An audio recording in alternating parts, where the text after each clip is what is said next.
Hi everyone, welcome back to Naval Action. Here we are in our beautiful yacht outside Port Antonio, which is a great British city. I thought I'd do an update on Naval Action. It's one of the games I covered about a year ago, in December 2013, when we had the combat sea trials. And I did a few videos on that. It's this week been released into Steam Greenlight, so it's now early access for a reasonably hefty fee actually. I think it's like $40 or something, which is, I think in the end it's going to be well worth the money, but at the moment for an early access it seems quite steep. But anyway, let's see what's changed and what's been developed in that time. First of all, this is the open world. It's a huge open expanse of the Caribbean. Let's see, Port Antonio behind us, we've got the island as well of Jamaica. If we have a quick look at the map, zoom in, we are Port Antonio, so we're just hovering outside of here, and if you zoom out you can see what's been modelled, the entire Caribbean Sea, which is fantastic. Also, you'll notice that each of these little ports has a different colour icon or a different colour ring around it, and up in the top corner it will give you the key of what they are. So grey ones are neutral ports, yellow ones are España or Spain, the red ones are Great Britain, Denmark are the dark red ones, green are the United States, which are up here. Let's put my map back where it should be. I've lost the centre now. There we go. We have black, which is pirates, blue, which is France, and then you've got Sweden, you've got Freetown, and you've also got the Venegrid Provincian. Fantastic. So there are plenty of nationalities, or maybe not nationalities, but also sides you can choose when you start your main character. So when you start your main character, you've got to pick a side. It varies in difficulty from who you pick. So if you pick someone like Great Britain, it's moderately easy. Well, moderate difficulty. If you pick the USA, it's quite easy, because there's lots of trading ports around there. You pick pirates, it's one of the more challenging scenarios. So I've picked Great Britain just for the sake of getting to learn the game. I'm just going to go into the port and I'll show you basically around the port environment. Now this is really basic and clunky. One of the things that will need to be developed before this gets a full release is the user interface, because it is really it's quite ugly, but it is practical and it is usable. It's just damn ugly. So this is the main screen. This is my ship selection. So I've got my yacht here. I've got my cutter. You start off with a basic cutter. Everyone gets, actually that's in Park Royal. Everyone starts off with the basic cutter. That's your starter ship. I've still got mine because why not? I've got the Niagara and I've got the Renom. They're all based at Kingston because I've got a warehouse down at Kingston. And so they're all parked there. So these are bigger ships. So if you look at the yacht, for example, would it give me the stats? If I hover over it, it won't. So the yacht has got a durability of 3, class 7. It's got one cannon deck, which has class 8 to 9 cannons, which is important to remember. Cannons per side, you've got 6. We've got 10 capacity hold, max weight is 50, crew of 40, permanent slots 2, upgrade slots 3, repair kits 24, and they've got the upgrades as well. If I go to equipment, this is basically my yacht. I know it's ugly, but if you're going to have a go at this game, you need to understand what this is about, even though it is not very self-explanatory. So with my yacht, as you can see, I can take class 8 to 9 cannons. So what I did, I went to the shop, looked at cannons, class, obviously I want the best ones I can get. Class 1, obviously the best cannons you can get. So I went class 8, and you've got a range of 3. So you can get 12-pound cannonades, 6-pound long-range cannons, or 6-pound medium cannons. I went for the long-range 6-pounders, because I like the accuracy they give me. So I've got 6-pounders long-range in there. Upgrades, I've got extra hammocks, which will give my crew a HP increase of 2%, and I've got grenades bonus, which gives me a 0.04 boost. Great. These are things I looted off captured ships. so I didn't pay for those. Optimized rudder, so permanent upgrades cannot be taken off the ship. These, I can just move these into the warehouse and then, put them back in onto another ship or whatever I want to do. These barricades, you can't. Once they've been added, permanent upgrades, once they've been added to the ship, they will never come off. So be careful what you put on there and make sure it is what you want on there. So I put an optimized rudder of 3% better turning and minus 6% rudder half turn time, which is good. And barricades, it just allows me to defend my ship a little bit better. So I shoved them onto my yacht, which is great. Officers, obviously, we've got one more upgrade slot which I could potentially fill if I went to shop and I looked at upgrades. You could potentially look at these. So you can get grog rations, which attack bonus, morale bonus, but accuracy penalty. And you can just go through these, so boarding axes and that kind of thing. Reinforced masts. Just go through them at your leisure and see what you like. Obviously, once the final game comes out, I'm sure there'll be nice images and diagrams, and it'll be split up a little bit nicer. The upgrades you can sort of filter in between crew, survival, gunnery, speed, and boarding. Cool. All makes sense. You're probably looking at the top saying, right, we've done upgrades, we've done cannons. Consumables? So consumables are nothing there at the moment. So there's nothing been in there since I've been playing this last few days, so I can't tell you much about that. Materials I can do. So materials are basically the trade of the game. You can trade these around the different ports. You've got small carriage blocks, iron filings, iron fittings, iron ingots, and the like. Now these are also used in the crafting profession. And you've got the resources here of all the basic resources like rum, silver, and you can trade all these as well. Further along, you'll see crafting. And so you do woodworking, casting, weaving, manufacture, cannons. You can make all this yourself. And probably what everyone's looking at, shipbuilding. So for example, if we wanted to build a trader's links, we would need to build 6 rudder parts, 64 planks, 2 times tar, 40 times fur frame parts, 3 rigging parts, 3 canvas rolls, 13 blocks, and 5 cordage and oakum. So for the 6 times rudder parts, you just go to woodworking, I would imagine it's in. Rudder parts, here we go. And to make a rudder part, or 3 rudder parts, you need 1 oak log and 1 iron ingots. So you can then go to the shop and look at materials and see, well, we can get an iron ingot, but there's no oak here. So then you'd have to probably go around and trade around the various ports to get the various things you need. And then when you've gathered all your resources, you've made all your fittings, you can then build your ship. And then you can customize it as much as you want, which is pretty cool, actually. It's pretty damn amazing when you think about it. A lot of the players are building their ships. Now, my ships, which I have here, the Niagara and the Renome, they were gifted to me because I was an early access Kickstarter supporter type thing.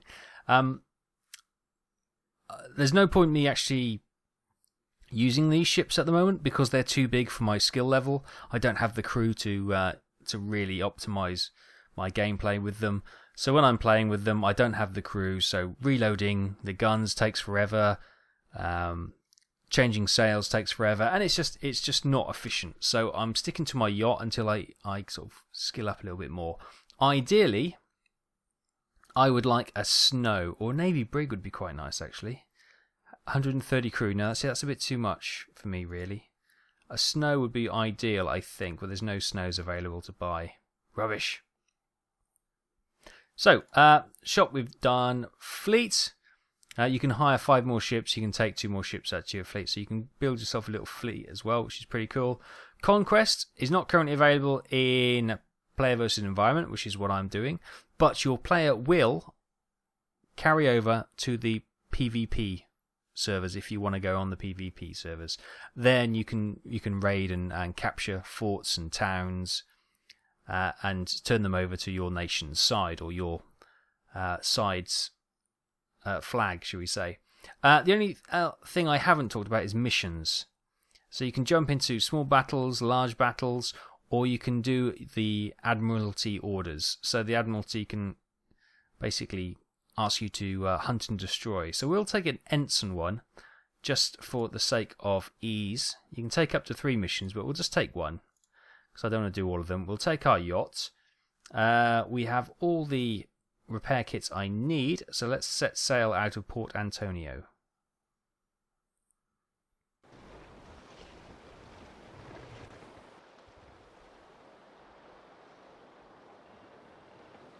Okay, all the little loading screens have a beautiful little painted image. Right, so there is Port Antonio. We're coming out at night, which is going to be super exciting. So the sun is going down. You get that lovely red sky at night. Lovely. It's actually 2 a.m., 2:10 in the morning. So you've got your clock and your days at sea here. You've got a little teleport to capital button, which will you can use it once every 3 hours, I think.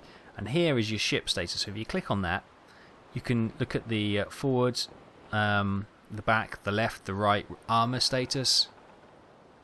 You can check the hull status, the pump, the rudder, sails, yada yada yada, and your repair kits, which is okay. You can see what's in your hold. You can see what upgrades you have in your hold available as well. As you can see, my skill is 2nd Lieutenant. The next rank I need, well, 2 and a bit thousand XP, and I've got 42,000 gold there, which is not bad. We're doing okay. Right, I really need to see where we selected a mission. So this is our mission, these cross swords. Search and destroy near Port Antonio. Reward from the Admiralty will be 2,000 gold and 50 XP. So, literally, you know, we know we started at San Antonio, so all we need to do is use our compass down here. And we need to go northeast. Well, northeast, something about there. And we should see, you'll see there are cross swords. Now these are battles. So this is a closed battle. There's 2 British ships versus 2 French ships there. If it's not closed, you will be allowed to join in and just join in somebody else's battle if it's open, but not always. If you're new to this game, one of the things you'll probably start with, your task or your chat bar will look like that with your nation there. Click on this little plus button, select global, and select help, and make sure you've got those. So that's everyone can talk to each other on that one. Obviously, your Britain is just only people on the British side can talk to each other, and help, just fire any questions you have in there. Everyone is super helpful on this game. The community, I must say, is very impressive with their help and their guidance. But just look at how beautiful that is.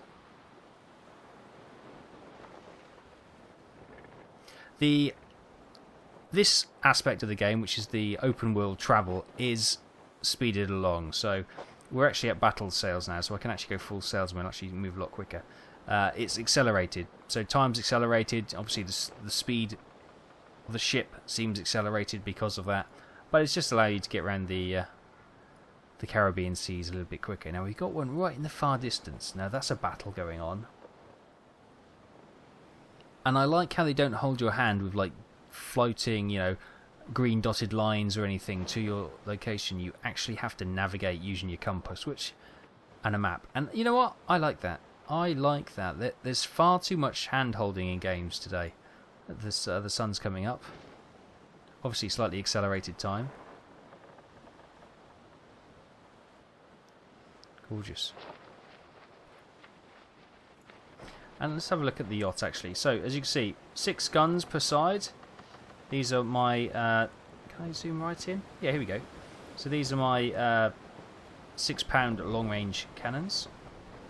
Don't they look gorgeous? And this is a beautiful little ship actually. It's got the same combat rating as your starter ship, but because the guns are clustered closer together, it just gives you a little bit of an edge on accuracy as well. There's another little crossroad. There it is. Admiralty Order. That's our target out there. So our navigation worked. Down here, let's talk you through it. Obviously, you've got the ring. Outer ring is your compass. The arrow, the grey line with the arrow pointing to it, that is the wind direction. So obviously, you want the wind to be hitting your sails to push you along. Going straight into the wind is not the preferable course. Down here is your rudder, so you can go left and right rudder, and it'll obviously turn your ship. You got your speed, You got your sail status or sales status or at full sail, 100%. And don't worry about sails and crew. That is mainly for combat, so that'll give you your crew rating and the status of your sails. So if they've been damaged, they'll reduce in percentage wise. Obviously, F11 report a bug. So far, touch wood, I haven't come across any, so that's pretty good. So that is the basic information you need to kick off on this game. If you ever get caught in a storm driving around, but piloting your boat around, it's one of the most breathtakingly beautiful things about this game, is the graphics. Apparently we're still too far away. What's that over there? That's a closed battle as well, between pirates and Great Britain. Okay. Okay, we can enter the battle. Okay, we've now entered the battle arena. And this is very much similar to the sea trials that we did about a year and a bit ago. Here we are in our beautiful yacht. We're able to use the camera now to have a proper look at that painting on the side and the gilding. And you got the beautiful crest at the front. Look at that. Anyway, time is gone. We better get moving. So let's sails up. And he immediately is turning into the wind, which is interesting. One of the tactics you can use is try and get a nice angle like that. You see that? Ricochet. If you get the angle right, some of the cannonballs will ricochet off your hull. So you got to keep in mind when they're about to fire, get your angle right, and you can save yourself a little bit of damage there. Right, let's switch the focus of the crew to gunnery. That'll improve their reloading skills and their aiming skills. Now, one of the big things I've noticed since the sea trials is the AI's tactics have improved vastly. They no longer can just follow you and you can pound them away. They do actually seem to be far more manoeuvrable than me. He's actually going for my sails, as you can see. Now I'm going to go for his rudder. See if I can just sort of disable him. So that white line between that is which cannon is next to fire. What I'm doing, I'm just waiting for the rear to rise out of the water and try and hit him with a just give him one to the rear. As you can see, his rear armour is slowly coming down. Well, quite quickly coming down actually. I can see his rudder. Can't quite hit it though. Now if I disable his rudder, that causes a couple of things. One, obviously his manoeuvrability will be impaired greatly, and two, he'll have to send his crew to go and repair it if he wants to, stand a chance, which will take them away from reloading guns and that kind of thing. Looks like we're just gonna go ring a roses here, so that's fine. He got his angle wrong there and fired straight into the sea. Come on, lift that tail. And still concentrate on the rear of the ship.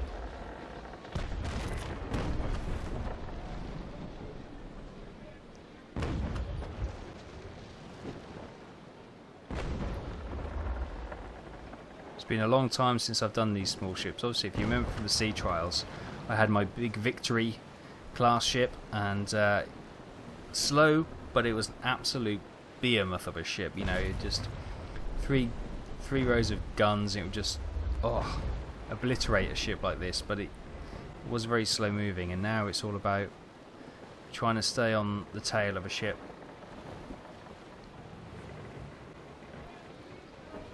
Oh, he's had enough. You can see I've taken a good few shots to his rudder, so hopefully that will impair him anyway. I'm just going to go this way, obviously to try and get the angle so we can maybe ricochet a few off him. If we can get the wind, we can get right behind him. Okay, he just wants to go into the ballet on this side. So, again, let's go for that rudder.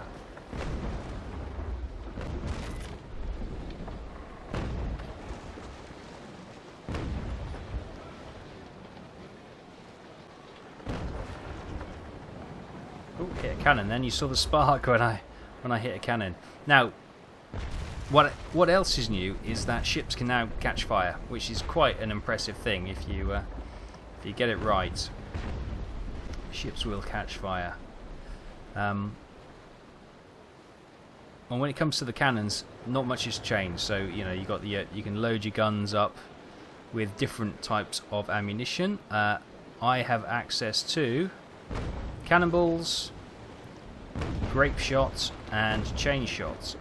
Obviously, chain shots is for taking down masts, rigging, and sails, and grape shot is like the shotgun of the naval world. It just clears, you know, crew off the gun decks and stuff, and it reduces the crew numbers. One thing, as we've got a bit of speed, we could try and cut across and knock his bowsprit off, which would rip his front sails off. But he's seen that and he's turned away from us. He obviously heard me talking. Now he is a... what is he? He's a lynx of some kind. He's a privateer. And he has 68 crew. And he is dodging like anything on Earth. So he's got a lot more crew than us, so we're not going to do a boarding attempt at this stage, but his rudder has become available to us again.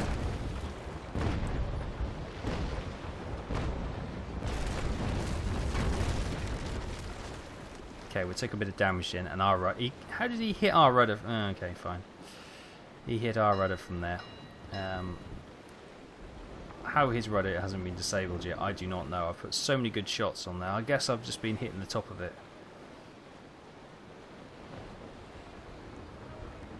But his rear armour is completely destroyed, so we could actually drop back and... oh, he's going to come into us, is he? Oh, here we go. He's going to try and cut across our path. Let's try and cut him off. No sunshine. There goes your bowsprit.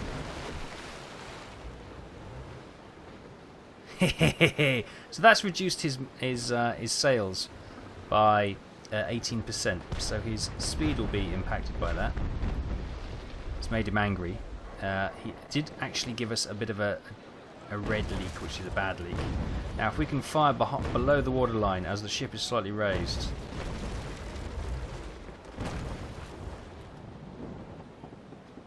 Now we're actually going directly into the wind now, so we're slowed down and almost stalled the speed.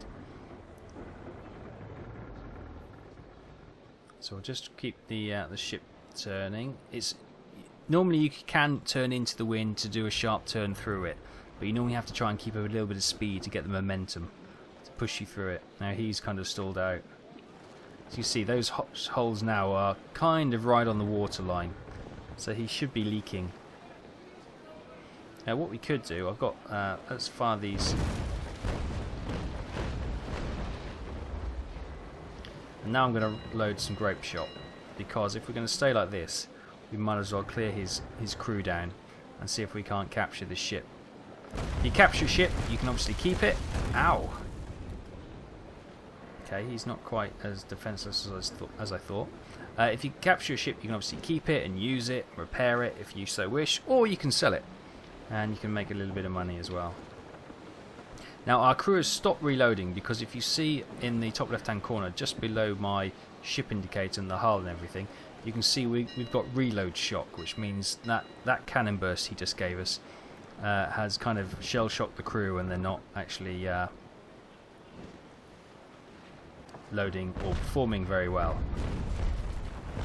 And we're just going to take another bit of punishment now. See, that's the thing, look. Let's load these cannons. Now, the computer seems to know, he kind of knew when we couldn't reload, he'd just stay with us. And now as soon as we can start reloading, he pulls away. It's, obviously, the AI is a little bit too clever for its own good. So he's got 68 crew, 66.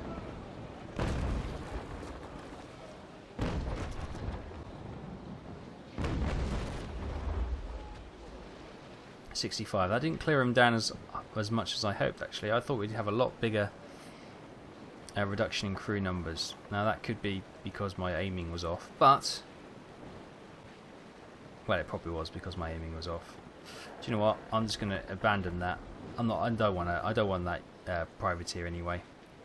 I'd rather keep my yachts. Now we're going to get him.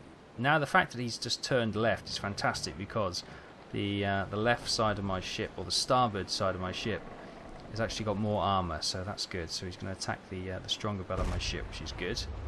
You can see in the bottom left hand corner that blue that is rising in the compass.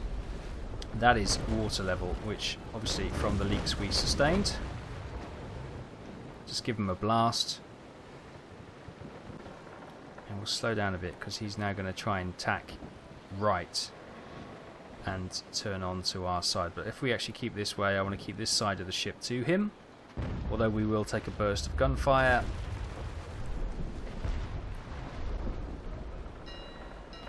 Let's close in. Oh, thankfully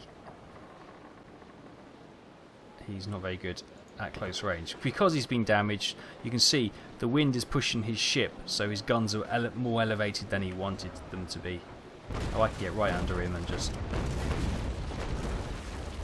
straight for the hull. There we go. And then when he turns, well, he goes right, that will be under the sea, or under the water level, so that's pretty good. I'm not sure why we've got lights in the cabin at the back. You can see table and chairs in there, which is quite nice. Nice little detail. I am just going to switch. I'm going to press key 8 now, which puts the crew into survival mode. As I'd done a mistake without looking, and I turned into the wind. But we'll try and recover this, okay. Put them into survival mode so they can jump on the pumps and they can start repairing the leaks. And because they've reloaded the guns, so we can try and... It's going to go down to battle sails, which hopefully will bring the gun elevation down. It has, which is good. So when is that?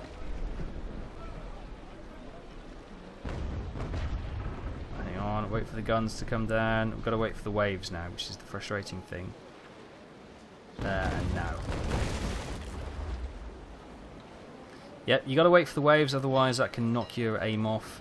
Right, the crew have now repaired all leaks, which is good. The rudder is still the yellow, which is damaged, but operable again. I don't want to go near them because they have far more crew than I have.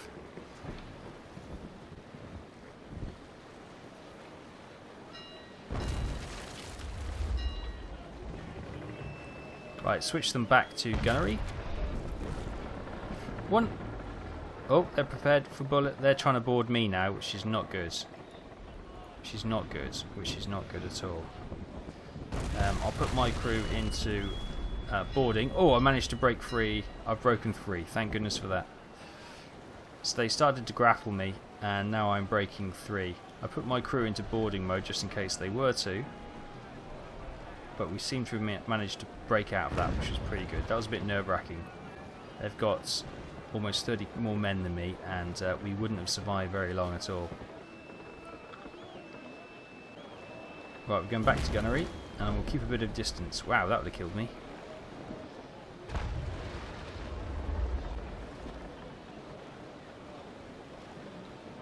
One of the things I have noticed is that the battles seem to take a lot longer than they used to. Obviously, we don't have double shot anymore, which used to dramatically improve your hull damage you could create. Now he's pretty much finished now.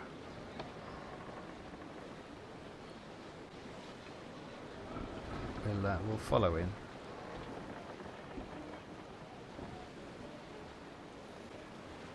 We've lost 3 guys. Our sails have taken a hit. Obviously they're 99%.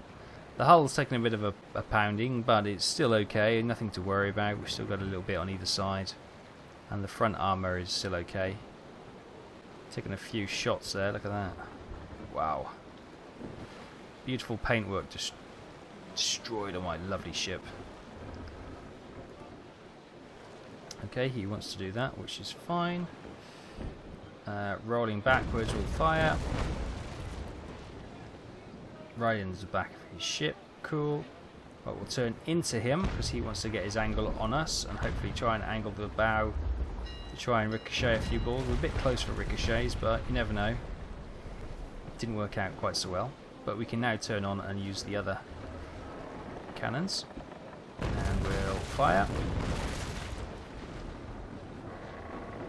Right, that's got to be him pretty much gone now. He can't really come back from that. He's still pushing it though. But he's slowing down.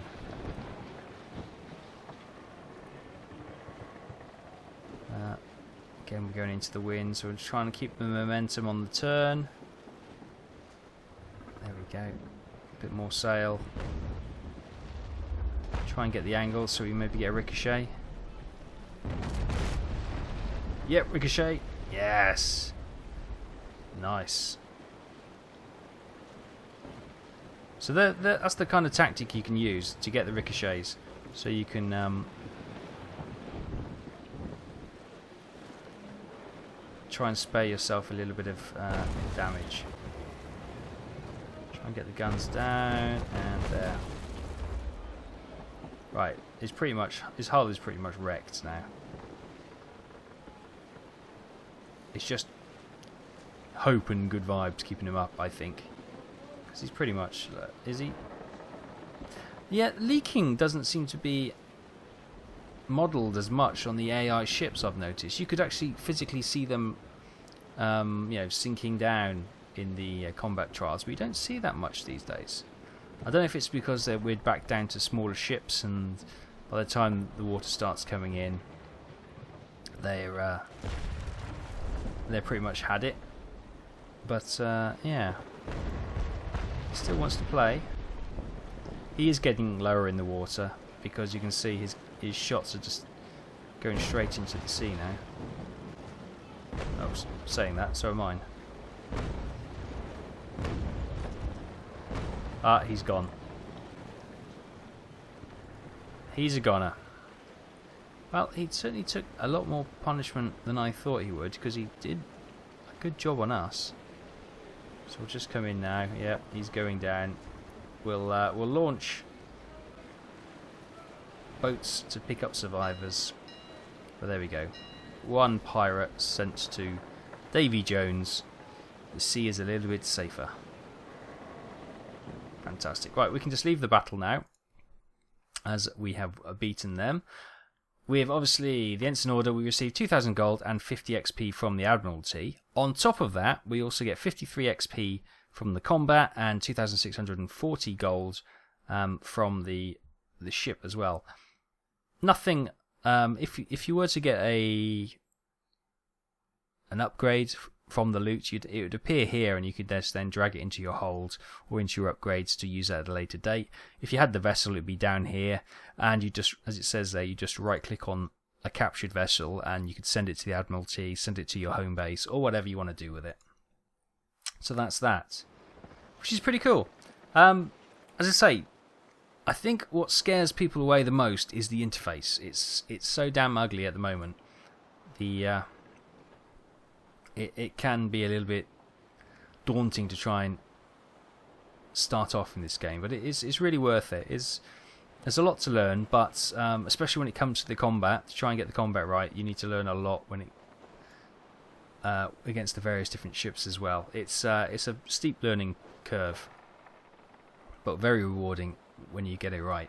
Up here, you can see this is the damage to the ship. Now I've got 24 repair kits. And as we're at sea, we'll get the crew to start repairing the ship. So I'll just keep doing this until we have all our stuff repaired.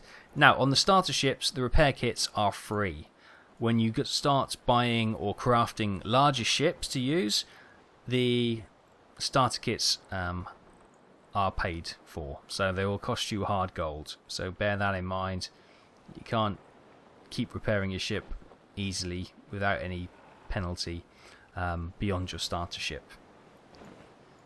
Fortunately, as I say, I've got this nice little yacht, so I'm quite happy with that. Even though I've got some better ships, I don't have the crew needed. Now, your crew ranks up with your actual Admiralty rank. So, as I say, I am... what am I? I am second lieutenant, which I think grants me something like... I can have up to 110 crew or 120 crew, something like that. and my ships require more crew than that. So if you don't have a fully stocked crew on a ship, you're just going to struggle, because your ship's not going to perform very well, because the sails are going to be slow going up and down, turning is going to be slow, reloading cannons is going to be slow. You're always liable to be boarded, and it's just a bit of a pain. So yeah, I would always recommend having a fully stocked crew. It's well worth it. Right, I'm going to go back to Port Antonio now. I just wanted to give you a brief, I say brief, it's gone on for 30 minutes now, a quick look at Naval Action open world, and a first few glimpses into the what the game will be. And I think there's a lot of promise here. It's very much a mix between pirates, the old Sid Meier's pirates, which I absolutely adored, but you've got this real solid combat, ship-to-ship combat, which is very rewarding when you get it right. Very frustrating when you're getting owned by smaller ships, but it's all about learning the tactics, learning how to best use your ship. What you saw there was not very well thought out. I was stalling a few times into the wind, and I didn't sort of keep the weather gauge on my opponent, but we came through it. We got our rewards, we got our XP, and we got our gold, which is all it counts at the end of the day. So I'll leave it there, guys. Thanks for watching. Hope you enjoyed this. If you have enjoyed it and you found it helpful, then please give it a like. I'm sure people will... it won't appeal to many people, so I apologise for that. But it is a nice little game, and I probably will be doing the odd video on it here, then, and everywhere. It won't be a regular series, but I will be doing some more videos on it. Because, as I say, I've played this quite a bit now, and I'll be playing it a lot offline as well. So I will record some and show you some more footage. I might do another video soon with one of the other ships I have, maybe the Niagara, because that's quite a nice ship. I did have the Pickle as well, which is it's kind of a medium-sized ship. Well, it's a small ship, but it's kind of like a step up from the cutter. But unfortunately, when I redeemed it, something went wrong, and it kind of deleted itself. I didn't delete it. I think I had too many ships already, and there wasn't a space for it, so I lost it, which was very frustrating. But I think the yacht more than makes up for it, so I'm not too fussed, to be honest with you. Right, I'll leave it there, guys. I hope you enjoyed this. I hope this is giving you, a kind of an encouragement to check this game out. It's well worth it if this appeals to you. And if you have got this game and you're struggling along with the various scruffy user interfaces, I hope my brief and rambled explanation has helped a little bit. Anyway, I'll leave it there. The port is in sight. Land ho, as they say. So, avast, you scurvy swags. I will see you later. I didn't say scurvy dogs because I didn't think that was necessary. Scurvy swags, much better.